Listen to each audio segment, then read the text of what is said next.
Hi, my name is Roberto Sanchez, and today we're reading from selected scripts from AOF writers.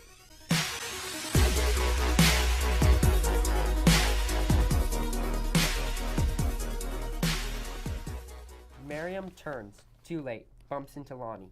Shit, lady. Miriam freezes. She recovers just as quickly. Excuse me. She hurries into the first storefront, a tattoo parlor. Fucking foreigners.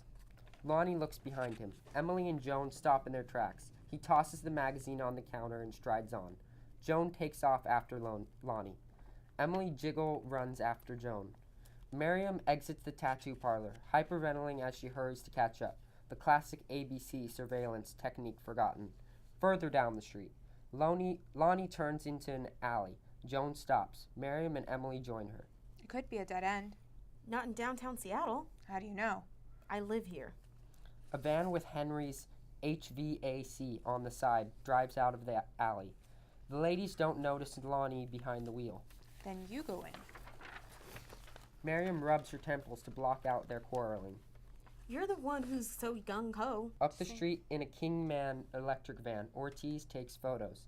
Interior, rental house, kitchen, later. Ortiz debriefs the ladies via computer. Emily holds a bowl of M&Ms on her lap for comfort. Joan is unusually contrite. A picture of Lonnie driving the HVAC, heating, ventilation, and air conditioning van is on the laptop. If you weren't having a coffee class on the sidewalk, you would have noticed the van. Ortiz's angry face appears on screen, distorted, too close. Miriam reaches for her braids. What's the number one rule of surveillance? Beat. Joan slowly raises her hand. You don't need to raise your hand. Sorry. Be patient. Be observant. Observe your suspect. Ortiz studies her charges with barely veiled disgust. Emily looks down at her M&Ms. You need to focus on the job at hand. Be diligent. Pay attention. Yes, ma'am. Emily spots a lone pink M&M. Eats it. If you fail, I fail. Emily stops chewing, looks at Ortiz with concern. Ortiz sighs, holds up a pair of night vision goggles. Now, standard issue second generation. Second gen. ITT ATNs. Emily looks at Joan. Supply room.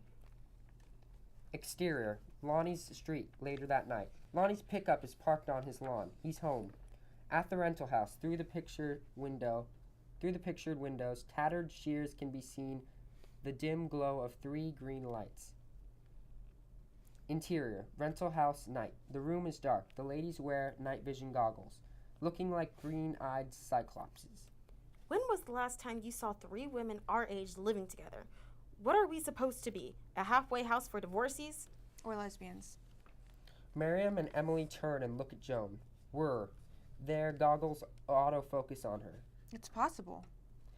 They go back to watching the house. My point is, we're not inconspicuous. Scene.